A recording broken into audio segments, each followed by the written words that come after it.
they want the global society. And that's why they're engineering it to make us poor in their own Agenda 21, so that they can then control the services and make us beg for crumbs. And they brag about this. In fact, a few years ago, they openly said we're making us so poor they can't come protest us. Well, this is the point, you know, because we're going to go do this interview now. I'll be here tomorrow. But this is the point of what's going on economically.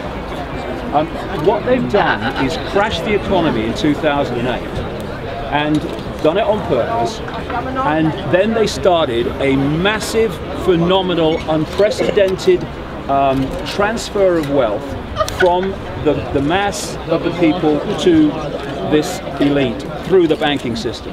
So, first stage of that was crash the banking system, and then you get governments to bail out the banks. Now it's a banking problem has become a government problem.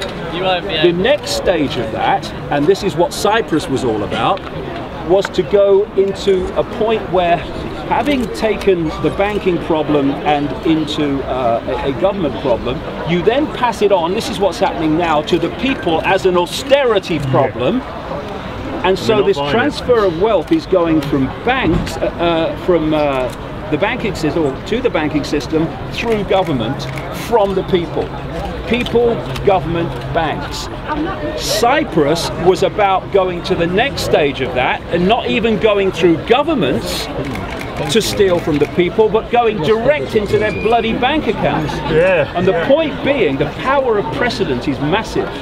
And having set it in Cyprus, then when the next banking crisis comes, and it's all planned, of course, it'll be discussed in there over the weekend, possibly now, they are going to say, well, hold on a second, we can't, governments, bail out the banks anymore. Well, what about the people of Cyprus? We can't let them have their, you know, money taken from their bank account and then say that it's not happening elsewhere. This is what the European Union is going to say. And therefore, the idea is to transfer wealth, not just via governments to the banks and the elite, but actually from bank accounts alone. And the point is, and I'll say this to anyone who wants to listen, who has got lots of money now and thinks, well, I'm all right, Jack, never mind what's happening in bloody Watford and what those people are doing. They're going to devalue it. What they've got to understand, these people now who are seriously rich, if you are not part of this network, they want your money too. So we're in this together. And if they divide and rule us by saying, well, it's not my problem, or it's not my problem, and then suddenly knock, knock, knock, can I talk to you, sir? Well, it is your problem.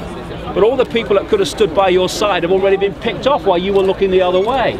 This is why we need to come together. Because if you're not part of this elite, they want your money. They want your poor.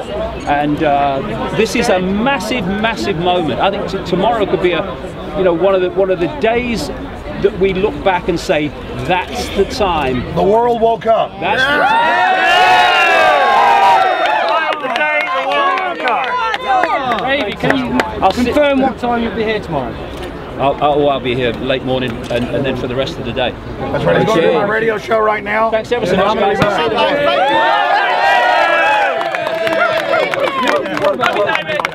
see you Thank you, guys. Steve's busy going to get their stuff.